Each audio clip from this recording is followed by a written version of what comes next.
seru, yakni bagian diskusi.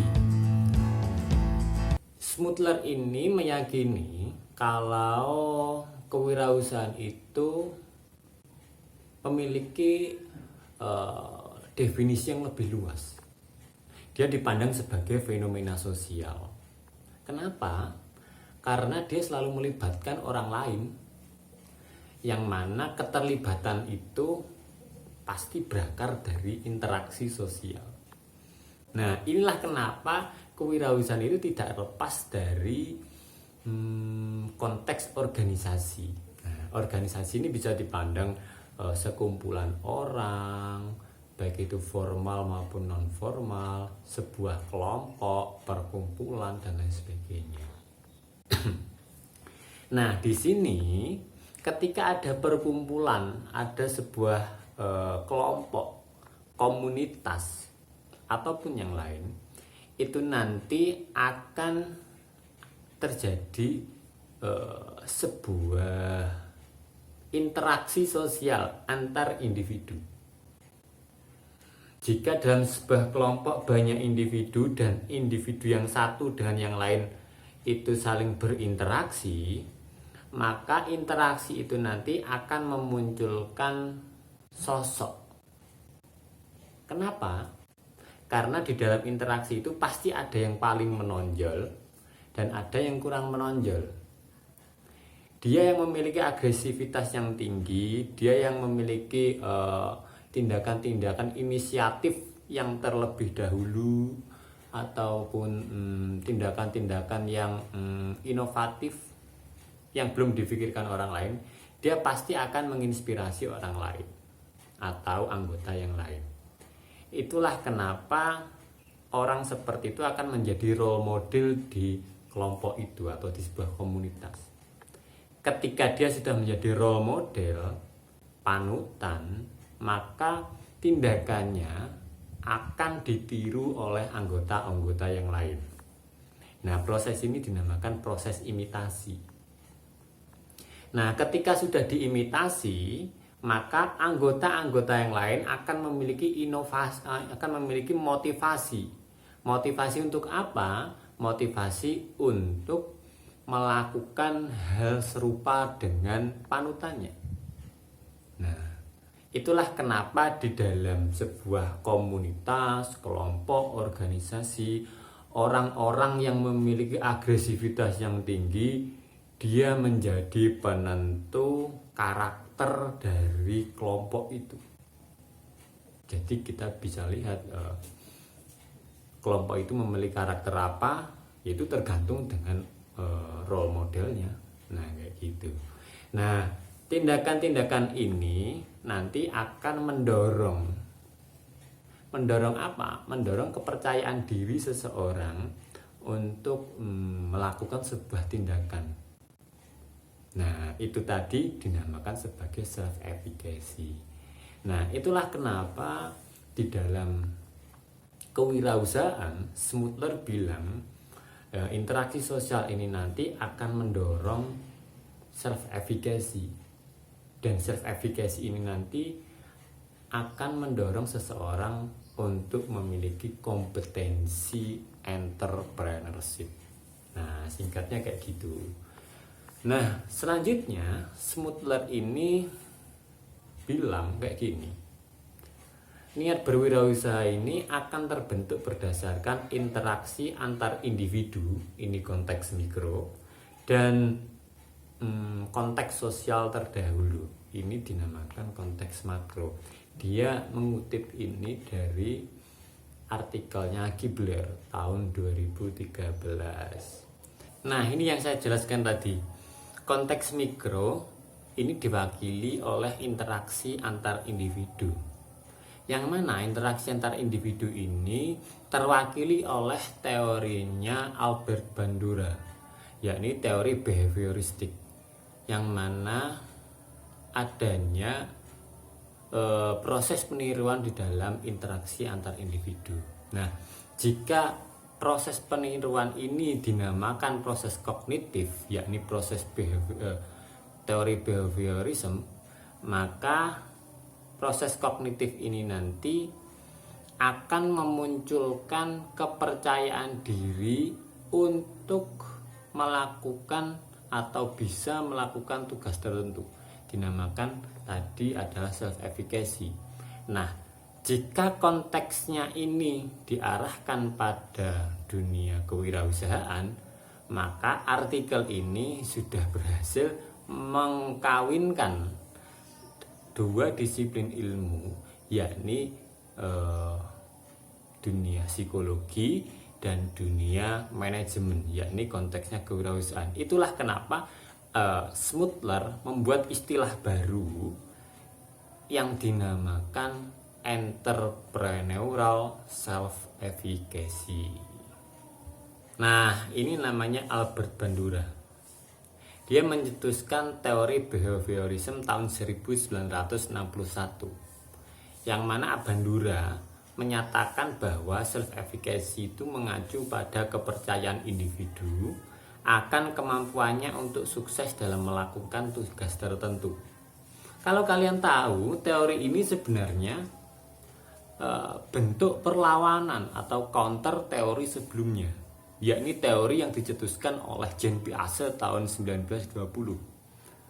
Nah, Jean Piaget tahun itu dia membuat sebuah eksperimen yang dilakukan oleh anak-anaknya sendiri, yang mana mereka diberikan input atau diberikan didikan yang sama, anak yang pertama, kedua, dan ketiga.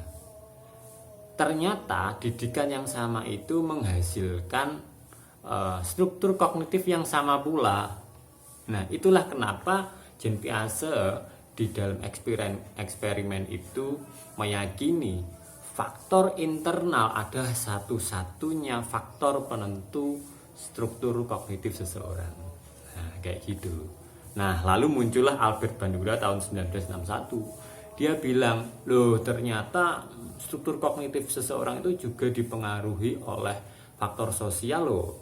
Ada interaksi antar individu, ada lingkungan terdahulu, dan banyak lagi.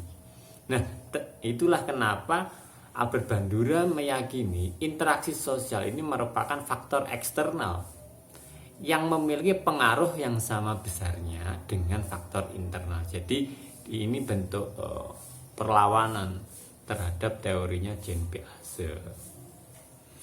Nah, ini adalah eksperimennya Albert Bandura, yang mana eksperimen ini diterbitkan tahun 1961. Namanya Bobodol eksperimen.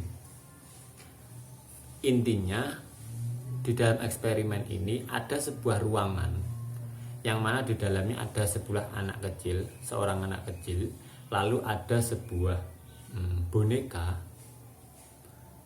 Lalu beberapa menit kemudian masuklah anak baru di dalam ruangan itu dan dia memukul-mukul boneka ini. Lalu beberapa menit kemudian model itu keluar. Nah, ternyata yang dilakukan anak yang di dalam ruangan tadi apa? Dia mengikuti model itu tadi. Dia ikut meninju, menduduki, memukul, dan membanting boneka itu. Terus di ruangan yang kedua, yang lain, ada anak juga, lalu ada boneka yang sama. Lalu ada model baru masuk, dia hanya melihati boneka, lalu keluar lagi. Dia tidak melakukan tindakan-tindakan agresif. Nah, ternyata anak itu juga tidak memiliki inisiatif untuk membanting, memukul, dan lain sebagainya. Di dalam eksperimen inilah Albert Bandura membuat kesimpulan. Oh, ternyata anak itu akan mudah meniru orang yang lebih agresif daripada mereka yang pasif gitu. Di dalam teori ini, Albert Bandura menceritakan proses terjadinya imitasi tadi. Yang pertama, anak itu akan memiliki atensi.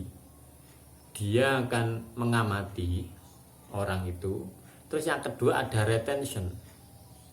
Dia akan mencoba untuk memikirkan ulang apa yang dilakukan model tadi.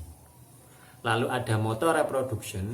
Dia mencoba untuk melakukan tindakan itu, mengaplikasikannya dengan urutan yang sudah dia ingat-ingat. Lalu yang terakhir ada motivasi, maka anak itu kedepannya dia akan memiliki motivasi untuk melakukan hal yang serupa dengan model seperti itu. Nah, pada slide ini kita hanya akan bahas self-efficacy. Smutler bilang self-efficacy ini dapat terbentuk jika lingkungan dan konteks sosial ini mendukungnya. Nah, ini sudah saya rangkum, ada 3 poin penting. Yang pertama, pengaruh jaringan sosial dan modal sosial. Tentu ya, relasi kalian, jaringan sosial itu akan menjadi modal kalian untuk membentuk kepercayaan diri kalian di dalam melakukan sebuah tugas tertentu. Nah, baik itu tugas untuk melakukan bisnis, pekerjaan, ataupun yang lain. Jadi itu sangat mempengaruhi self-efficacy. Terus yang kedua ada konteks rumah tangga dan keluarga. Nah, di sini nilai-nilai yang ditanamkan oleh keluarga akan mempengaruhi seorang anak. Apakah anak itu menjadi anak yang berkarakter, anak yang memiliki kepribadian yang lemah, anak yang memiliki kepribadian yang kuat, ataupun anak yang mandiri, anak yang manja. Ini tuh sangat tergantung banget dengan didikan orang tua. Itulah kenapa konteks rumah tangga di sini sangat mempengaruhi karakter seorang individu. Nah, ini yang ketiga. Katanya Smutler ini yang paling dominan. Pemberi kerja, mentor, rekan kerja, atau lingkungan kerja itu sangat mempengaruhi seseorang di dalam kepercayaan dirinya dalam melakukan tugas tertentu. Ini sama dengan yang saya jelaskan di slide sebelumnya tadi. Nah, kali ini adalah konteks makro, yang mana diwakili oleh konteks sosial dan budaya. Smutler ini membagi menjadi 2 subbab. Yang pertama lingkungan dekat dan lingkungan jauh. Sama seperti tadi, lingkungan dekat ini diwakili oleh keluarga, yakni nilai-nilai yang ditanamkan, budaya keluarga itu akan membentuk karakter seorang individu. Terus lingkungan jauh di sini adalah budaya nasional atau adat istiadat yang ada di sebuah wilayah. Itu nanti dapat kita lihat kultur atau budaya itu lebih condong kepada budaya kolektif atau budaya individualis. Nah, jika budaya nasional itu lebih condong kepada budaya kolektif, maka nilai-nilai yang akan dianut oleh seorang individu itu nanti akan lebih condong kepada kebersamaan, gotong royong, dan lain sebagainya. Tapi jika nilai itu lebih condong kepada individualis, maka nilai-nilai yang dianut oleh seorang individu itu nanti akan lebih condong kepada persaingan. Nah, singkatnya kayak gitu. Nah, selanjutnya kita akan bahas budaya nasionalnya. Yang pertama kita akan bahas paradigma individualisme. Saya sudah rangkum 5 poin penting yang ada pada artikel ini. Yang pertama, persaingan akan menjadi alat yang cocok untuk menciptakan efisiensi dalam negara yang menganut paham individualis. Berarti pahamnya ya liberal kapitalis. Mereka akan mengarahkan nilai-nilai masyarakatnya ke arah persaingan. Terus yang kedua, di negara-negara individualis, mereka menganggap kewirausahaan itu menjadi pilihan karir mereka. Warganya memiliki pola pikir kalau berwirausaha itu adalah sebuah karir, sehingga dia harus totalitas untuk menjalankannya, karena itu berkaitan dengan pemenuhan kebutuhan sampai seumur hidupnya. Beda halnya di negara-negara kolektif seperti kita. Menjadi seorang wirausaha itu dianggap sebagai sampingan. Pekerjaan atau karir utamanya ya menjadi dosen, guru, dokter, ataupun yang lain. Sehingga ketika mereka memiliki sampingan menjadi wirausaha, mereka kurang totalitas. Itulah yang menyebabkan pertumbuhan kewirausahaan antara negara individualis dan kolektif itu sangat timpang. Terus yang ketiga, di dalam negara-negara yang memiliki paradigma individualis, semua kebijakan publik diarahkan pada persaingan pasar. Negara itu menginginkan rakyatnya saling bersaing untuk menciptakan efisiensi. Artinya apa? Artinya mereka yang tidak mampu bersaing, mereka akan hilang. Dan mereka yang dapat bersaing, dia akan menjadi yang kuat di sana. Dan sumber dayanya yang paling efisien. Nah, seperti itu yang diinginkan oleh negara-negara individualis. Terus yang keempat, persaingan membuat seorang wirausaha memiliki karakter yang kuat. Karena adanya persaingan, mereka akan membuat orang survive. Dan mereka akan menjadi lebih kuat. Baik itu dari segi karakter, dari segi efisiensi, dari segi produk yang dihasilkan juga akan lebih berkualitas, dan lain sebagainya, karena adanya persaingan. Terus yang terakhir, seorang wirausaha mudah berinovasi karena tidak dibatasi oleh norma sosial. Di dalam negara individualis, negara-negara sekuler, mereka menganggap agama, adat istiadat, ataupun aturan-aturan yang diyakini tetapi tidak tertulis secara konstitusi, mereka kurang diperhatikan. Artinya apa? Mereka tidak menjadi acuan utama di dalam hidup bermasyarakat.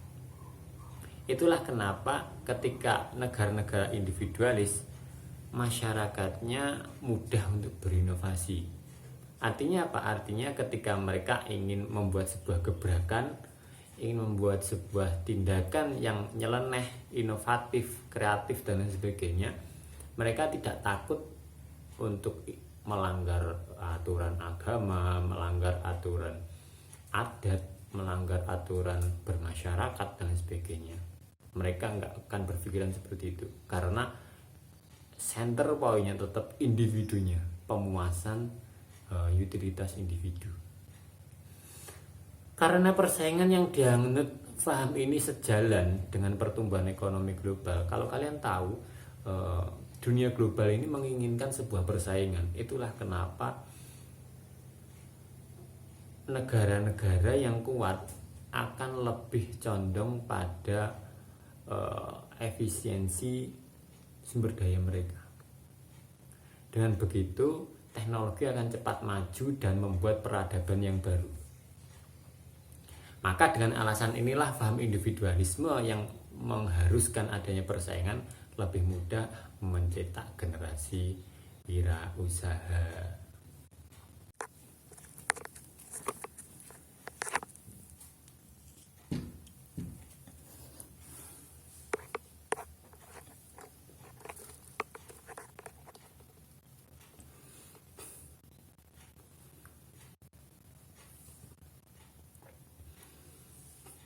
Untuk paradigma yang kedua yang ditulis dalam artikel ini atau yang dibahas, yakni paradigma kolektivisme.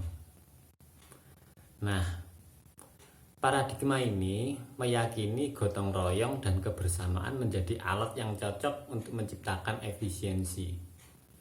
Artinya, di negara-negara kolektivis seperti di negara-negara Asia pada umumnya, jika mereka diharuskan untuk bersaing, kebijakan pabriknya diarahkan untuk persaingan, maka itu tidak akan sesuai dengan kultur budaya mereka, sehingga efisiensi tidak akan pernah tercapai, apalagi kesejahteraan. Nah, itulah kenapa seharusnya di negara kolektivis ini kultur budaya harus menjadi pertimbangan yang penting di dalam membuat sebuah kebijakan. Terus yang kedua, kewirausahaan belum menjadi pilihan karir setiap warganya. Nah, ini yang saya jelaskan tadi. Di negara-negara kolektivis, rata-rata mereka menganggap wirausaha itu adalah sebuah sampingan, karena tidak bisa menjamin sampai hari tua. Beda halnya menjadi seorang tentara, dokter, yang mereka terjamin dengan tunjangan hari tua, itu akan dianggap lebih karir yang lebih mapan dan menjanjikan dibandingkan seorang wirausaha. Itulah kenapa di negara-negara seperti ini kewirausahaan sulit berkembang, karena pelaku yang melakukan itu kurang totalitas. Terus yang ketiga, tidak sinkronnya kebijakan pabrik dengan budaya nasional. Di negara-negara kolektivis, kulturnya berbeda dengan kultur budaya individualis. Tapi sayangnya, tujuan negara menginginkan adanya efisiensi, yang mana itu diduplikasi pada pertumbuhan global. Sehingga kebijakan-kebijakan yang diambil oleh negara itu pasti mengarah pada persaingan. Dan dia lupa, dia memiliki kultur budaya yang berbeda. Sehingga efisiensi di negara-negara seperti itu nggak akan pernah tercapai.